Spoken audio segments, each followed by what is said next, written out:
नमस्कार, आप देख रहे हैं न्यूज़ रूम पोस्ट और आपके साथ मैं हूं सुबोध चंद्रा। कल कौन सी तारीख थी, आप सहजी जवाब देने के लिए आतुर हो रहे होंगे कि कल 2 अगस्त था। वाह, क्या खूब जवाब दिया आपने। लेकिन नहीं, हम कहेंगे कि आपने जवाब तो सही दिया है लेकिन अधूरा दिया है। अब आप कहेंगे वो क्यों? वो इसलिए क्योंकि 2 अगस्त 2022 अब महज एक सामान्य तारीख नहीं है, बल्कि इतिहास का रूप धारण कर चुकी है। ये वो इतिहास बन चुकी है जिसे आगामी नस्लें दोहराएंगी, जिसे आगामी नस्लें पढ़ेंगी भी और अपने बच्चों को भी बताएगी आने वाले नस्लों को कि कैसे अमेरिका ने विश्व बिरादरी के समक्ष चीन की दुर्गति कर डाली थी। बताएगी कि कैसे उसकी धमकियों को नजरअंदाज करते हुए उसे यह एहसास दिला दिया था कि अमेरिका चीन की धमकियों के आगे झुकने वालों में से नहीं है। वो चीन को मुंहतोड़ जवाब देने के लिए सदैव तत्पर है, था और हमेशा रहेगा।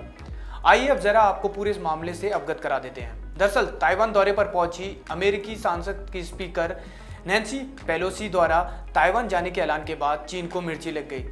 चीनी राष्ट्रपति शी जिनपिंग ने बाकायदा अमेरिकी राष्ट्रपति बाइडेन को फोन कर पेलोसी को ताइवान नहीं जाने की हिदायत भी दी थी। जिनपिंग ने यह भी कहा कि अगर अमेरिका ने उसकी बात नहीं मानी तो उसको इसकी भारी कीमत भी चुकानी पड़ेगी।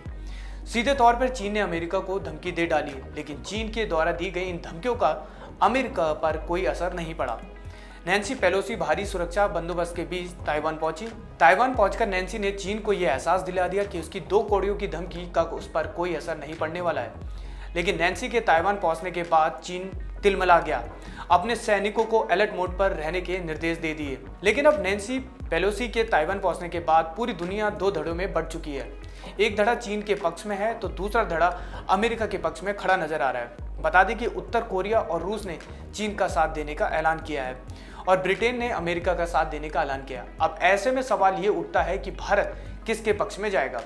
हालांकि अभी तक भारत की तरफ से इस संदर्भ में कोई प्रतिक्रिया नहीं सामने आई है। उधर चीन की बौखलाहट के बाद अमेरिका ने भी 2 टूक कह दिया है कि अगर चीन की तरफ से किसी भी प्रकार का हिंसक कदम उठाया गया तो अमेरिका करारा जवाब देने के लिए तैयार है।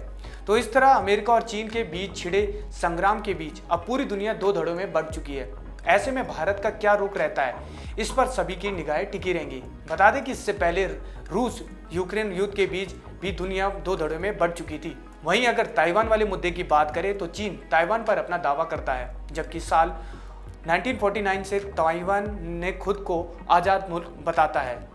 लेकिन चीन इन दावों को सिरे से खारिज करता है। उधर अमेरिका ने स्पष्ट कर दिया है कि अगर चीन की तरफ से ताइवान के विरुद्ध किसी भी प्रकार का कदम उठाया जाता है तो अमेरिका की तरफ से ताइवान को हर मुमकिन सैन्य मदद मुहैया की जाएगी। हालांकि अभी दुनिया में बहुत ही कम ऐसे देश हैं जिन्होंने ताइवान को स्वतंत्र राष्ट्र के रूप में मान्यता दी है। अभी तक महज 14 ही देश ऐसे हैं जिन्होंने ताइवान को स्वतंत्र राष्ट्र के रूप में मान्यता दी है। उधर अगर विश्व विरादरी में अमेरिका के रुख की बात करें तो जहां कुछ लोग अमेरिका के इस कदम की आलोचना कर रहे हैं तो वहीं कुछ समर्थन भी करते नजर आ रहे हैं। दरअसल कुछ देशों का मानना है कि अमेरिका ने ऐसा करके चीन को उकसाने का प्रयास किया है, उससे ऐसा नहीं करना चाहिए था। उधर ताइवान में भी अमेरिका के इस कदम की कुछ लोगों ने आलोचना करते हुए नजर आ रहे हैं। हालांकि कुछ लोग अमेरिका के इस कदम की तारीफ भी कर रहे हैं। इन सबके बीच चीन का कहना है कि अमेरिका ने ऐसा करके वन चाइना पॉलिसी का उल्लंघन किया है। ऐसे में अब पूरा विवाद आगामी दिनों में क्या रुख अख्तियार करता है, इस पर सभी की निगाहें टिके रहेगी। फिलहाल इस वीडियो में इतना ही। देश और दुनिया की तमाम खबरों के लिए आप बने रहिए न्यूज़ रूम पोस्ट के साथ। नमस्कार।